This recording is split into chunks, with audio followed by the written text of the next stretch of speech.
Hi guys, Martin the vlogger here from NLBS3 because there is no bullshit for our three-wheelers.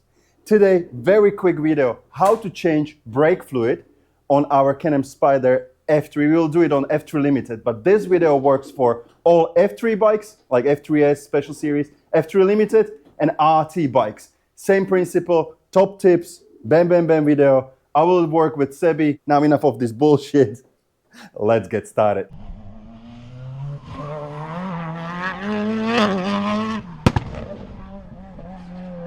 Before we will start, few important things. First of all, I forgot to tell you that we will do front. So one front side. Of course, you will need to do two, but I will show it to you how to do one side, and we will do rear. So you can completely change the brake fluid. What you need for this job and what to be aware of and what is very important. First of all, you will be working with brake fluid. I'm not sure if you know, but brake fluid likes to melt a lot of things around. So be super careful if there is a drop that goes on your bike, on some panel or something. Clean it immediately because it will melt your plastics and color around. Trust me, been there, done that. What do we have? This thing is right now broken a little, but we will fix it in a second. And it will tell you if your brake fluid is good or bad. Our bike, 40,000 kilometers, 25,000 miles. It needs change. It's 2023 bike. Today it's end of the year, like 2 years, 3 years. Check your brake fluid. We are changing it. And this thing for 250 will tell you if your brake fluid is still good or not. You will need size 8 of this. So to remove the fluid, the hose. And do you need a bleeder? Yes and no. Sebi knows the trick, so he will show us how to use this one and also how to do it without this bleeder. Last super important thing, you are working again with the brake fluid. That means you need to dismantle or remove it in a safe way. So don't throw it into a sink, of course. And I almost forgot, because we need to remove the wheel at front. At the back it's not needed, but in front we need to remove the wheel. You will need to have a jack, socket 21, and I recommend also to have a good torque wrench. How many newton meters we need for the front? 118 newton meters of torque when you tighten up the wheels. It's good to do it the right way. All right, it's important to know first where is your brake fluid reservoir. It's under the right hand side service panel. So rotate, remove. Don't forget to put it properly back because these panels likes to get lost. And here is your brake fluid reservoir. Where it is on RT. On the RT, same thing. You go on the right side, remove the service panel, and the reservoir is right here. Now, just for testing purposes or video purposes, we will also test if the brake fluid is wrong. You will not have pedal bugs in your way, most probably. And I have a dirty rag in my hands to clean the any drops from the brake fluid.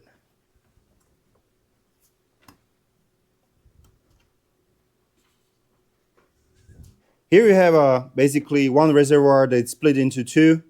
The thing in front, more towards the front end of the bike, it's actually the rear brake, and the one that it's faced back of the bike, it's actually for your front. When you are changing brake fluid, change both at the same time, of course. And now we can check it. Well, this one is still okay. So the front one, it's still okay. The back one, it's still okay, but we are riding a lot of crazy roads in our tour and rental agency. That is the coolest tour and rental agency in the world, tourzone3.com, and Dolomites and Alpine roads. We rather change it. Normally, most probably on my bike, I would not change it for 1 more year, but just to be safe, we are changing it, even though the brake fluid is not completely wrong. All right, as for the lifting the bike, and which part to use the lift the wheel side a little. In case you don't know how to remove the front wheel on your Spyder, changing brake fluid is most probably not really your job. But you can use the main body frame, which is this one in the middle. But for the quick jobs like this, we are using the part where is the mud flat, really right underneath of this. There is the kind of roundish, what it is, like, Rock. yeah, something like that you can put your jack against. It's really like roundish, it's super safe, so good to go there. Untie your bolts first.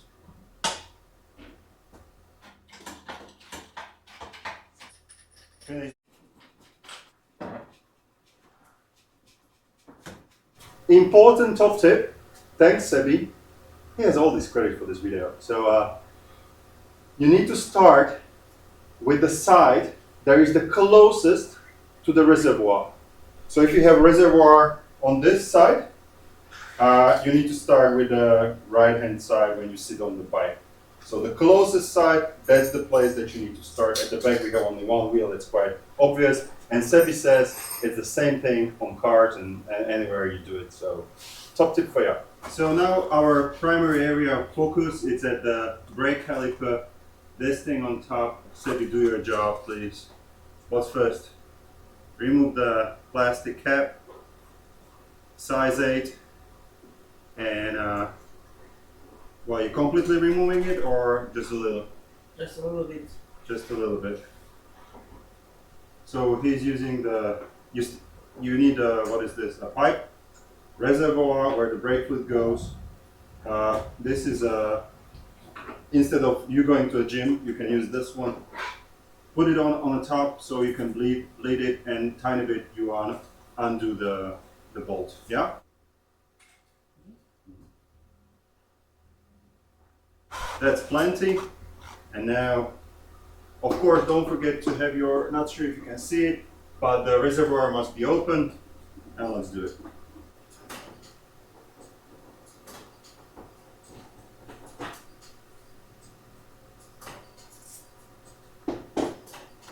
So as you can see, Sebi has his own way, of course, pressing the brake pedal. Now, he told me, I'm not the smart ass here, he is the smart ass. So he told me, he's not using anymore this. You can of course use this pressure thing to remove all the brake fluid, but much easier way is to just keep on pressing the brake pedal. But the biggest trick is you cannot have the brake tank, the reservoir, you cannot have it empty. So constantly you need to be, you see how it's been already drained? So you need to have it, this is okay, Sebi? So until you see it, let's say until the yellow thing, then you refill it. But, so he refills it to the top, and till the bad quality of the brake fluid is going out, usually it's brownish, you keep on refilling it. It's around, altogether, Sebi, it's what? 1 liter, almost like 1 liter, yes. But two reservoirs or one? 2 reservoirs. 2 reservoirs, so half a liter. So 2 reservoirs, it's almost like a liter, which is like 0.23 gallons, 0.23 gallons of brake fluid .4. Okay, that's what you need to have.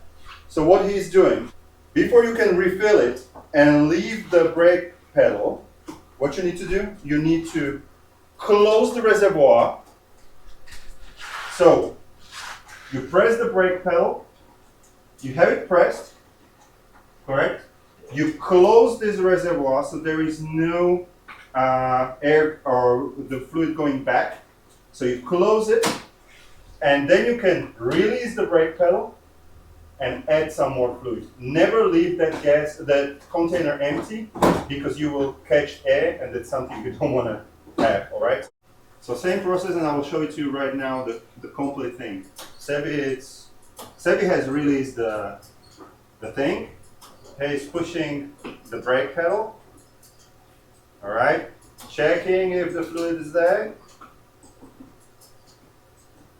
This is like a brain surgery. He's closing it, keeping the brake down.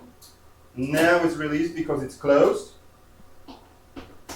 Still there, all right. And now, again, he will refill it.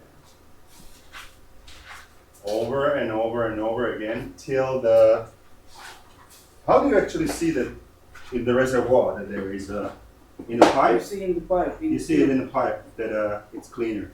So again, you will do it until you see a clear brake fluid in the pipe. Once it's done, you go on the other side to complete the circle.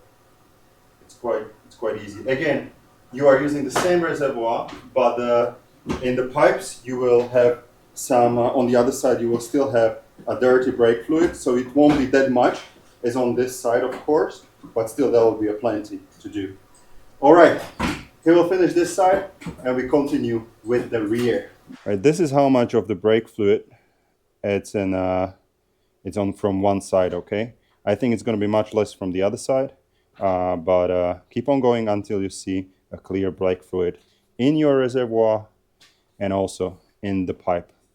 Let's go to the back. New, old, pretty obvious. Just for the record, this is the amount, and it's already a clean kind of that we get from the other side. All right, so the front is ready. We have the wheels back.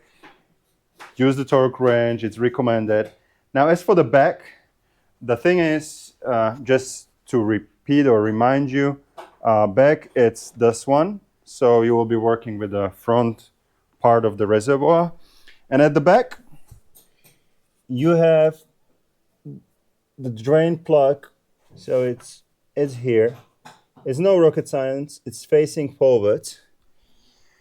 Now, all you have to do is repeat the very same process. Size 8 socket, of course, remove the cap, plastic cap, put the pipe there, release it a little.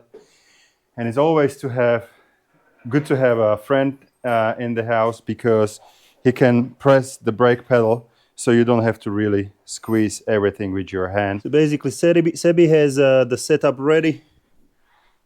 I'm the guy operating the foot brake. And let's do it. And you can see that the brake fluid in the reservoir goes down, but we need to make sure it's not way too much low. Now I stop it with my foot again, take the brake fluid, pour it in, and repeat the process. See how dirty it is?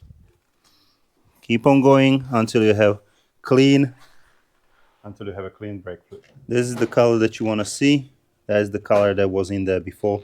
Once you have this one, you're all good to go. You're all done. Put everything back together. Guys, this is pretty much it. You can do it, as I said at the beginning of the video, you can do it on F3 S models, F3 Limited models, or RT models. Doesn't matter, the same logic. Just be careful about that brake fluid. And in case you like these kind of videos, subscribe, like, have the notifications on, because every time we make any kind of fart, you will be notified. And in case you would like to buy any upgrade for your Can-Am Spyder, Riker, or Canyon, martinthevlogger.com/shop, or very soon nobs3.com, because there is no bullshit for our three-wheelers. Now, remember, always have fun and shop on martinthevlogger.com.